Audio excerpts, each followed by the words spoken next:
Nicolas Deménac et Éric Zemmour, merci à tous les quatre d'être avec nous en direct, bien entendu sur cette antenne. Il l'a donc fait, un an après la création de son mouvement hors des partis. Emmanuel Macron est le 8e président de la 5e République. Quel est votre premier commentaire, Alain Duhamel? Oh, que c'est une aventure politique extraordinaire, inimaginable.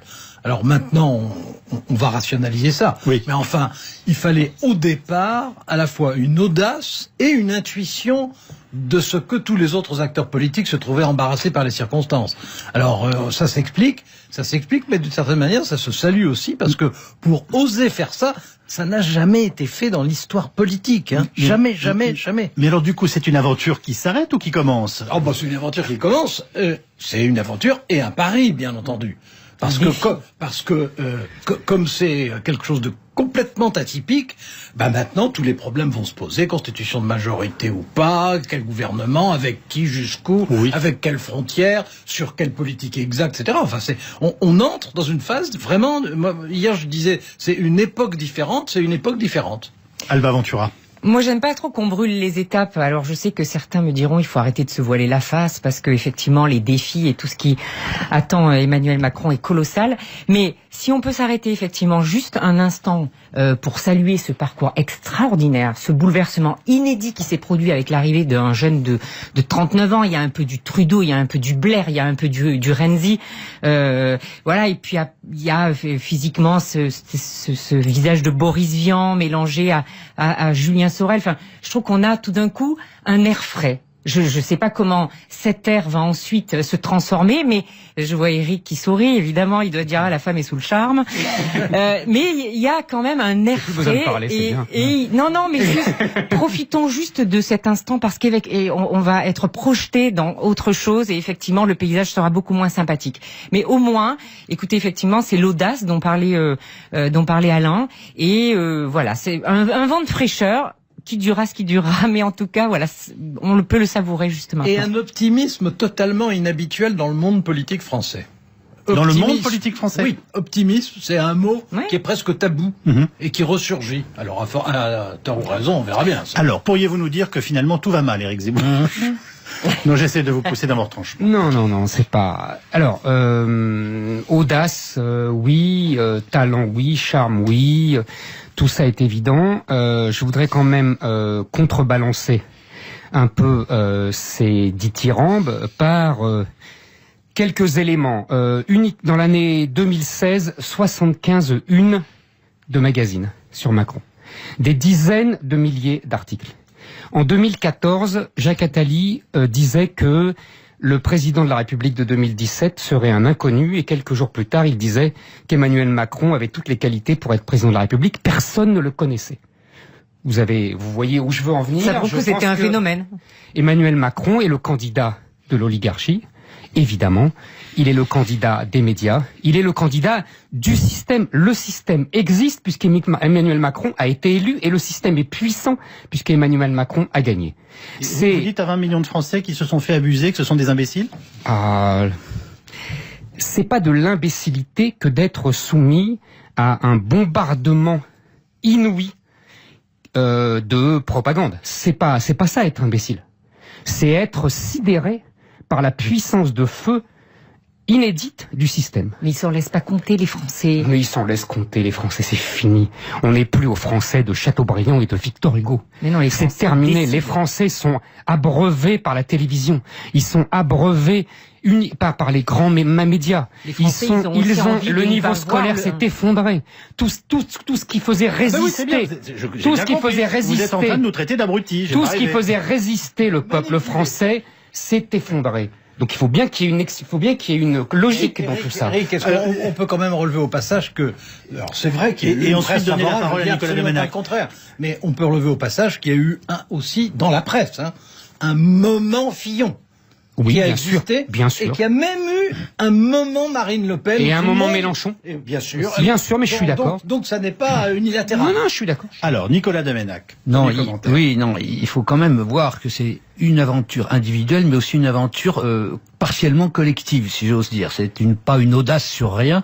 Et ce qu'Éric Zemmour ne peut pas voir, parce que ça fait des années et des années, c'est que ce pays ne veut pas... les barragistes ont gagné, quoi. C'est Castor Junior qui l'a emporté avec les castors dont on se moquait. On nous expliquait depuis des mois que, au fond, le Front républicain était mort, que le barrage ne tiendrait pas face à la montée qu'on avait vue aux États-Unis, en Angleterre, et qui gagnait cette vague. Et ben cette vague s'est brisée. Pourquoi ? Parce qu'une grande partie des Français n'en veulent pas. Et qu'on retrouve, au fond, ce qui a fait l'échec des souverainistes populistes depuis plus de 20 ans, qui sont incapables de constituer une force politique cohérente et de rassembler ces conglomérats de la gauche extrême et de la droite extrême. Et ça ne marchera pas davantage demain que ça n'a marché cette fois-ci. Et donc il est l'expression, avec un talent particulier, Emmanuel Macron, de ces forces-là. Alors est-ce qu'il réussira ensuite à les dynamiser davantage, on verra. Mais en tout cas, il faut prendre acte de ce moment, qui est un moment à la fois individuel, d'audace, d'intuition, et un moment collectif. Et avec lui, est-ce que c'est l'Europe qui sort gagnante? C'est ça ma question. En tout cas, c'est une espérance d'Europe, parce que regardez les réactions en Allemagne, dans les autres pays européens, qui sont vraiment enthousiastes, qui se disent enfin on va pouvoir repenser l'Europe avec quelqu'un qui a relevé le drapeau, alors que tout le monde s'asseyait dessus, pour pas dire pire.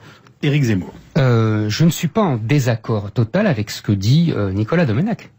C'est évidemment un échec de la droite souverainiste, un de plus, depuis 25 ans. Et pourquoi ? Pour deux raisons, d'après moi. Tout simplement parce que depuis 25 ans, la droite dite républicaine par la gauche, parce que c'est toujours la gauche qui décerne les brevets de républicanisme, la droite donc dite républicaine n'a jamais osé s'allier au Front National. Je pense que c'est la première erreur historique de la droite. Je pense qu'elle aurait dû faire comme, ça fait 20 ans que je le dis, Nicolas le sait, Alain aussi le sait, qu'elle aurait dû faire comme François Mitterrand avec le Parti communiste, c'est-à-dire pour ouvrir pour donner les clés de l'électorat populaire, il faut s'allier au parti qui le représente, et pour le vider de sa substance, pour plumer la volaille communiste, comme disait François Mitterrand. Deuxièmement, la droite, comme beaucoup de gens de l'oligarchie, puisque vous avez utilisé ce terme vous aussi, estime que ce parti légal, en revanche, continue d'avoir des spécificités qui fait qu'elle ne peut pas s'allier avec elle. Oui, bien sûr, vous avez raison, les chefs de la droite pensent ça. Mais 80% de l'électorat de la droite ne pense pas ça. Donc deuxièmement, il y a aussi... Pas 80. 70. Vous exagérez pas, 70. Je dirais 50. 50. Non, c'est déjà beaucoup, mais moi je dirais plus. Il y a une partie des fillonistes, une partie des sarkozystes, mais on peut pas dire que du côté des jupéistes, on soit d'accord avec ça. Les jupéistes ne représentent rien.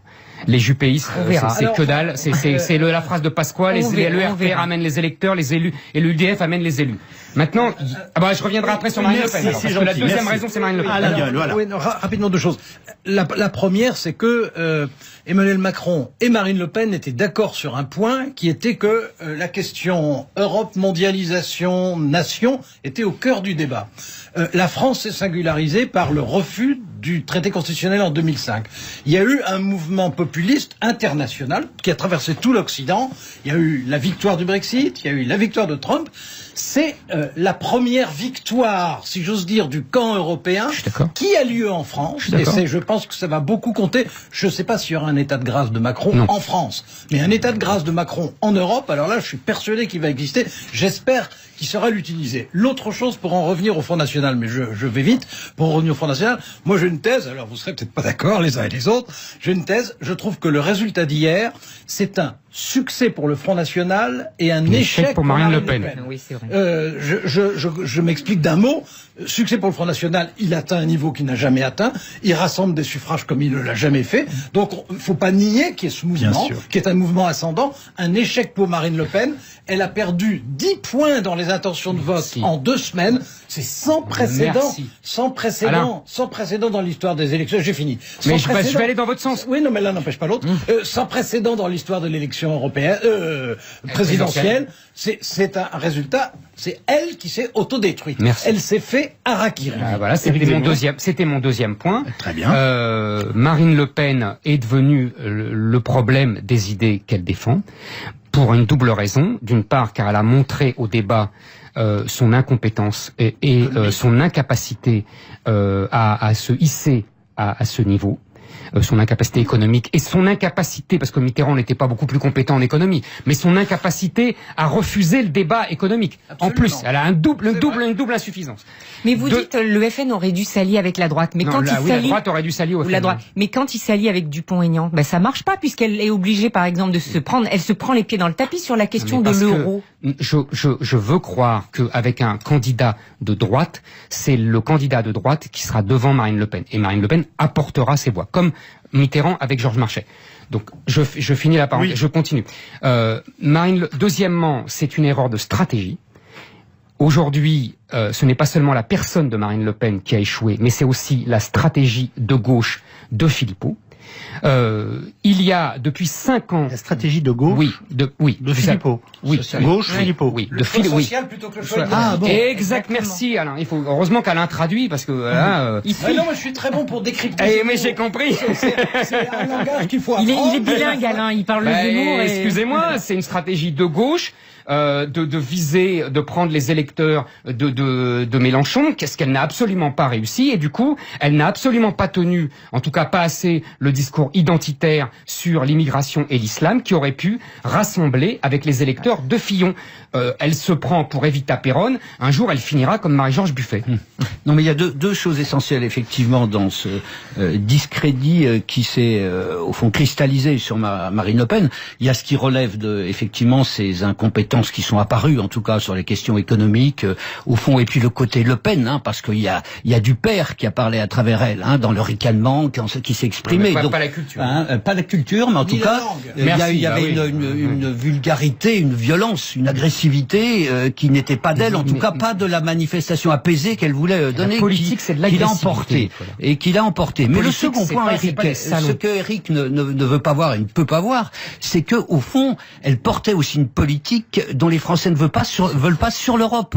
Je veux dire, sur la sortie de l'euro. Je veux dire, donc ça, c'est quelque chose, c'est rédhibitoire, même s'il y a eu un moment dans l'histoire de France le vote non à Maastricht, on ne veut pas en sortir. Je veux dire, ça représente quand même quelque chose pour la France, au fond, et dont elle n'a pas pu se dépêtrer ensuite dans ses contradictions. Mais Nicolas, je n'ai jamais dit que le renoncement à l'euro n'avait pas été un obstacle à la campagne de Marine Le Pen. Je n'ai jamais dit le contraire. Là où je me sépare de toi, c'est que je pense pas que les Français tiennent à l'euro parce que c'est important pour la France. Ils tiennent à l'euro parce qu'ils ont peur de voir baisser leurs économies. Et que l'électorat qui n'a pas d'économie vote Marine Le Pen ou Mélenchon. L'électorat qui a des économies vote Fillon ou Macron. C'est tout. C'est un rapport de classe. Je te l'ai déjà dit. Juste pour cette élection est un rapport de classe. Mais pour la suite, c'est très important parce qu'elle ne peut plus espérer casser la droite comme vous le souhaitez. Dans l'état où on est, elle ne peut plus être la chef qu'elle espérait être. Il nous reste 3 minutes, ça me permet de faire la césure parce qu'il faut qu'on se projette dans l'avenir. Alors, comment va se constituer comment vont se constituer les équipes Macron? Ce matin, on a compris que pour Bruno Le Maire, les choses étaient claires. S'il fait un geste d'ouverture à droite, notamment en nommant un chef de gouvernement qui ne serait pas en tout cas socialiste, on part vers une véritable recomposition. Oui, mais je crois que de toute façon, on part vers une recomposition, à la fois dans les rapports entre les partis et à l'intérieur des partis. De tous les partis, il y aura des remises en cause inévitables. Bon, ceci posé, c'est vrai que la carte à jouer pour Emmanuel Macron, c'est évidemment un appel au rassemblement et la transgression des frontières classiques. Ça ne veut pas dire qu'elles ne se reconstitueront pas dans 6 mois, mais enfin... J'allais vous dire, voilà, ça dure 3 mois, ça. Oui, mais ça permet de constituer un gouvernement et déjà de faire passer les mesures d'urgence. Bon, l'autre chose est que il me paraît, en tout cas logique, évident, faut jamais dire évident en politique, mais logique, il me paraît logique que s'il veut donner un signal, le Premier ministre vienne plutôt de la droite modérée, de la droite qui se veut moderne, plutôt que de la gauche en place. Mais Alain, le PS est déjà mort, donc il faut maintenant tuer les Républicains. Oui, mais il ressuscitera, comme de même que je suis sûr que les Républicains ressusciteront. Mais simplement, ils vont d'abord souffrir. L'essentiel qu'il a à gagner là pour gouverner Emmanuel Macron, c'est la confiance. Il n'y a pas d'autre chose. C'est-à-dire qu'après le score qu'il vient de faire, qui est énorme, arithmétiquement, c'est un. Il y a 25% d'abstention, 10% de blanc. Il n'est pas énorme. Il a été le plus faible au premier tour avec Chirac.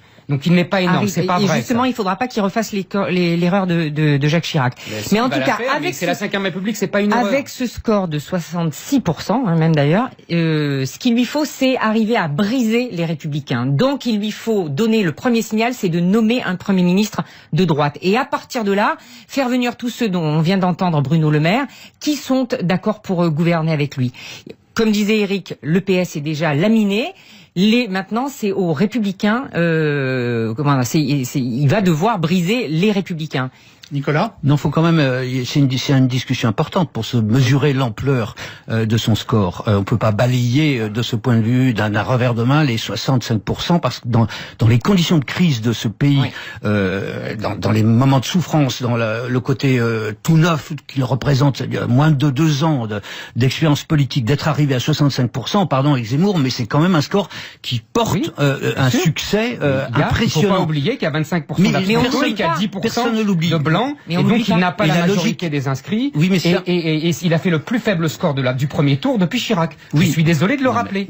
Donc son socle est très étroit. Non, mais c'est important pour la suite, parce que ça veut dire effectivement, comme l'a dit Alain Duhamel tout à l'heure, que au fond il doit profiter de cet élan, et comme la gauche est fracturée, au fond la laisser se cannibaliser ce qu'elle va faire. Je veux dire, entre Jean-Luc Mélenchon, Benoît Hamon, on peut être sûr que les périodes législatives, ils vont se manger eux-mêmes.